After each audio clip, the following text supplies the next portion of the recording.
Bonjour,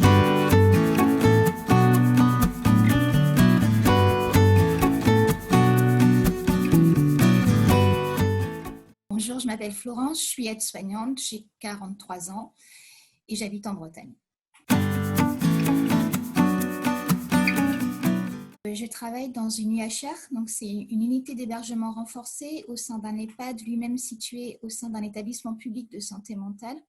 Donc nous avons suivi les recommandations pour les EHPAD, on a fait le confinement, visite interdite et on n'a pas fait de confinement en chambre par contre parce que ce sont des personnes qui déambulent dans notre service. Au début, ça a été le stress absolu puisqu'on avait, chez nous, on est situé juste à côté d'un cluster, l'un des premiers clusters du Morbihan.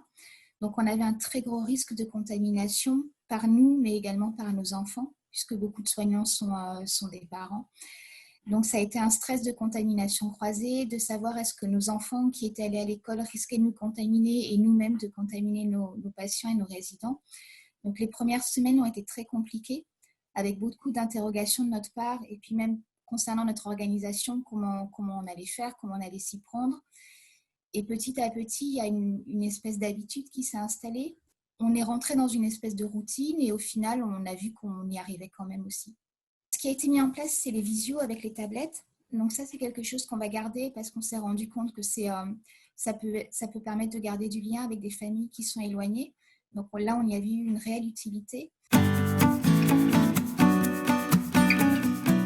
Ce qu'on a pu voir aussi dans les médias, dans les témoignages qu'on a vus, c'est que la place des personnes âgées dans la société actuellement, ça se résumait soit au domicile, soit à l'EHPAD et qu'en fait, on parle beaucoup de perte d'autonomie, de dépendance, mais on n'a pas vraiment de solution idoine pour, je ne sais pas comment l'exprimer. On a l'impression qu'il n'y a pas de juste milieu, qu'il n'y a pas d'entre-deux et que notre accompagnement se fait soit dans un sens, soit dans l'autre.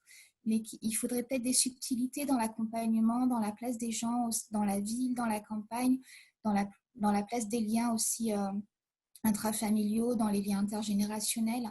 Il y a peut-être une vraie réflexion à avoir aussi sur la seniorisation de la société, avec le baby boom qui est déjà arrivé, donc qui devient le baby boom, et ce que deviennent justement toutes ces personnes qui vieillissent avec nous, à côté de nous ou sans nous.